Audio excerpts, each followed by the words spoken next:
안녕하십니까. EY 한국 데스크의 권용우입니다. 금년에도 작년과 같이 영상으로 찾아뵙게 되었는데요. 조만간 직접 뵐 수 있게 되기를 기대하겠습니다. 지난 2월 1일 인도 정부는 연방정부 예산안을 발표하면서 함께 세법 개정안을 발표했는데요. 이 내용을 살펴보면서 한국 기업들에게 미치는 영향을 알아보는 시간을 갖도록 하겠습니다. 먼저 인도 정부의 세입 트렌드를 살펴보도록 하겠습니다. 먼저 전체 세입 트렌드를 살펴보도록 하겠습니다. 22-23 회계연도의 GDP 대비 세입 비중은 10.7%로 전년 대비 약간 감소할 예정입니다. 추가적인 상승세는 없다는 것을 가정하고 총 세입은 명목 GDP 증가율과 비슷하게 11.1% 정도 증가할 것으로 예상됩니다. 하지만 명목 GDP 상승률이 보수적으로 설정되었기 때문에 실제 세입이 더 클 가능성이 높으며 이는 정부의 추가 지출을 위한 여유를 만들 수 있습니다. 직접세 세입 트렌드입니다. 2019년 있었던 법인세 및 소득세 세율 옵션 발표로 인해 19-20 회계연도 GDP 대비 비중은 18-19 회계연도 대비 큰 폭으로 감소한 바 있습니다. 이듬해인 20-21 회계연도의 경우 코로나 바이러스로 인한 락다운으로 인해 세입이 크게 감소하였습니다. 하지만 경기 반등으로 인해 21-22 회계연도에는 32%의 큰 폭의 세입 증가가 발생하였습니다. 22-23 회계연도에는 전년 대비 법인세 및 소득세 세입 증가 예상액은 13% 정도로 조금 더 많은 세입 증가를 기대하고 있습니다. GST 세입의 증가는 명목 GDP의 증가와 연동되는 경향이 강하게 나타납니다. 아웃라이어였던 20-21 회계연도를 제외하면 19-20 회계연도와 21-22 회계연도의 GDP 대비 세입 비중은 유사한 경향을 보이고 있습니다. 22-23 회계연도에는 주정부의 세수 감소를 벌충해달라는 주정부들의 주중앙정부에 대한 압력으로 세율 인상이 발생할 가능성이 있습니다. 기타 간접세를 보면 코로나 락다운 기간에 세수 감소를 벌충하기 위해 유류세가 대폭 인상되었는데요. 그로 인해 20-21 회계연도에 크게 증가하는 경향을 보였습니다. 21-22 회계연도에는 국제 유가 상승 및 유류세 인하로 인해 전년 대비 다소 하락하는 경향을 보였습니다. 이어서 세법 개정안을 살펴보도록 하겠습니다. 법인세 세율의 변경은 없습니다. 2019년 도입되었던 제조기업 유치를 위한 한시적인 신설 제조기업에 대한 세율 15% 제도가 있었는데요.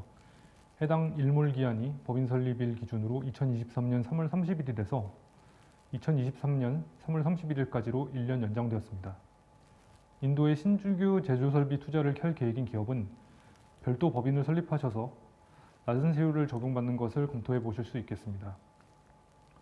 역시 신설 스타트업에 대한 세제 혜택 일몰 기한이 2022년 3월 31일에서 2023년 3월 31일로 1년 연장되었습니다.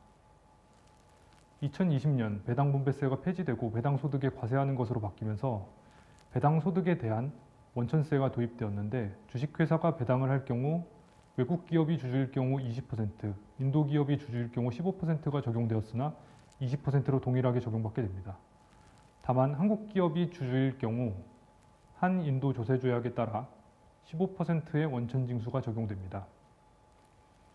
2021년 세법 개정안은 2년 이상 법인세, 소득세를 미신고한 자와 거래를 할 경우 원천 징수세율을 5%와 적용세율의 2배 중 높은 것을 적용하도록 하는 미신고자에 대한 징벌적 원천 징수세 적용을 도입하였습니다.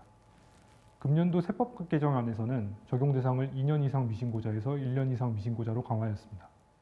부동산 취득 시 원천 징수세의 과세 표준이 실거래가 기준이었으나 세법 개정안은 실거래가와 인지세 가액 중 높은 것으로 개정하였습니다. 이는 다운계약서를 통한 조세회피 방지 목적으로 판단되며 개인의 경우에는 실거래가 및 인지세 가액 모두 50렙 미만일 경우 이 규정은 적용되지 않습니다. 익명 비대면 세무조사 프로세스 개선이 발표되었습니다. 지역 세무조사센터를 폐지하고 세무조사 배당을 전국 단위로 분산, 지역 커넥션을 통한 익명성 훼손 방지를 위한 방침으로 판단됩니다. 과세당국이 탈세 정황을 파악하고 실시하는 특별세무조사에서 발견된 미신고소득과 관련된 비용은 송금 불산입되게 됩니다. 익명 비대면 세무조사가 TP에도 2022년 3월 31일까지 도입되기로 했으나 이것이 2024년 3월 31일 이전으로 연기되었습니다. 장기양도소득세 세율상 할증률 상한이 기존 37%에서 15%로 하향되었습니다. 이에 따라 기업의 장기양도소득세 최고세율은 28.5%에서 23.92%로 감소하였습니다. 개인소득세에만 해당되는 사항의 경우 특별한 개정사항은 없습니다. 법인세 소득세 갱신 신고가 발표되었습니다. 현행 제도에 따르면 수정 신고를 회계기간 종료 후 이듬해 3월 31일까지, 즉 12개월 이내에만 가능합니다. 수정 신고는 증가 및 감소 신고가 가능하며 지연 이자 외에 별도의 가산세는 없습니다. 새로이 도입되는 갱신 신고 제도는 13개월부터 36개월까지 세액 증가 신고에 한해서만 수정 신고가 가능하게 하였습니다. 갱신 신고 시에는 13개월째부터 24개월째까지는 세액 이자 상당의 합계의 25%, 25개월부터 36개월까지 세액 이자 상당의 합계의 50%의 가산세를 납부하여야 합니다. 세액이 감소되는 신고의 경우에는 신고가 불가능합니다. 과세당국이 탈세 정황을 파악하고 실시하는 특별세무조사 시에는 갱신 신고가 불가능합니다. 예시를 들어서 설명을 해드리자면 21-22 회계연도의 경우 회계기간 종료일은 2022년 3월 31일, 법인세 신고기한은 2022년 11월 30일이 되며 수정 신고는 2023년 3월 31일까지 가능합니다. 법인세 갱신 신고는 이후 2년간인 2025년 3월 31일까지 가능하게 됩니다. 법률 해석의 문제로 고등법원, 대법원 현재 계류 중인 조세쟁송건의 경우 현재 법규상으로는 대법원에 계류된 법률 해석 사항의 경우 과세당국은 그 판결이 나오기 전까지 ITET에 소송을 제기하지 못하도록 되어 있습니다. 개정안은 ITET에서 납세자에게 유리한 판결이 나왔으며 동일한 건이 법률 해석의 문제로 고등법원 혹은 대법원에 계류된 경우로 확대되었습니다. 이로 인해 동일한 소송건이 여러 개 발생하지 않도록 되었습니다. 기존 세법상 불명확했던 부분을 명확화하는 부분입니다. 면세 대상 소득과 관련된 비용은 송금 인정되지 않게 되었습니다. 법인세 및 소득세에 붙는 헬스 앤 에듀케이션 세스가 송금 불산입 대상인지가 불분명했으나 송금 불산입 대상으로 명문화되었습니다. 불법적인 사업에서 없는 소득과 발생하여 발생한 비용은 송금 불산입 대상으로 명문화되었습니다. 차입금, 사채 등의 미지급 이자를 출자 전환할 경우 이자 지급으로 인정하지 않는다는 것을 명문화하였습니다. 가상 디지털 자산에 대한 과세가 발표되었습니다. 가상 디지털 자산의 대표적인 것은 비트코인과 같은 암호화폐를 의미합니다. 가상 디지털 자산의 양도 시 양도에서 발생하는 소득의 30%를 과세하며 양도소득 계산 시에는 취득금액만을 경비로 인정하며 채굴 비용이나 거래 수수료와 같은 기타 경비는 인정되지 않습니다. 다른 가상 디지털 자산의 양도 손실은 소득과 상계되지 않으며 결승권 이율도 불가능합니다. 또한 일정 규모 이상의 양도에 1%의 원천 징수가 적용됩니다. 사업자 법인이 무상으로 제공받은 혜택에 대한 원천 징수 의무가 도입됩니다. 그동안 사업자 법인이 무상으로 제공받은 혜택에 대해서는 그에 상응하는 금액만큼 소득 금액에 포함하였어야 했으나 원천 징수 의무가 없어 과세당국이 추적하기가 어려웠습니다. 개정안은 건당 2만 루피를 초과하는 무상 혜택에 대해 10%의 원천 징수 의무를 부과하였습니다. 다만 매출 1크루 이하의 개인 사업자, 50렉 이하의 전문직에게는 적용되지 않습니다. 다음은 간접세 개정안입니다.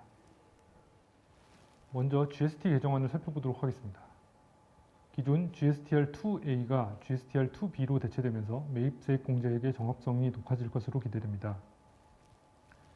GSTR2A는 단순히 거래 상대방이 신고한 매출세액만을 끌어왔으나 GSTR2B에서는 전자세금 계산서나 IFF 정보 역시 가져오므로 기존보다 매입세액 공제액의 정합성이 높아질 것으로 예상됩니다. 거래 상대방이 분기 단위로 신고하는 소규모 사업자일 경우 IFF를 사용하기 유도하면 월 단위 매입세액 공제를 쉽게 받을 수 있게 됩니다. 매출자가 매출세액을 납부하지 않을 경우 매입자가 매입세액 공제를 받지 못하게 됩니다.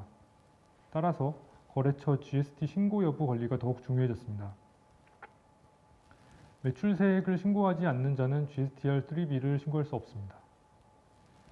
당초 GSTR1 및 GSTR3B에 오류나 수정사항이 있을 경우 9월까지 반영하였어야 했으나 이 기한이 11월까지 2달 연장되었습니다.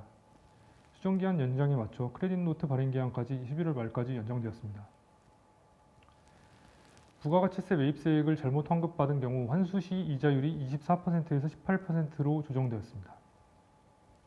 현행 GST법상 사업장이 여러 개인 경우 각 주 단위로 사업자 등록을 만들고 사업자 등록을 한 지점당 각각 현금을 할당하고 GST 신고서상 현금 출납부를 별도로 사용해야 합니다.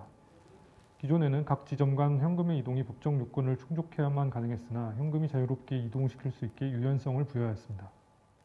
다음은 관세입니다.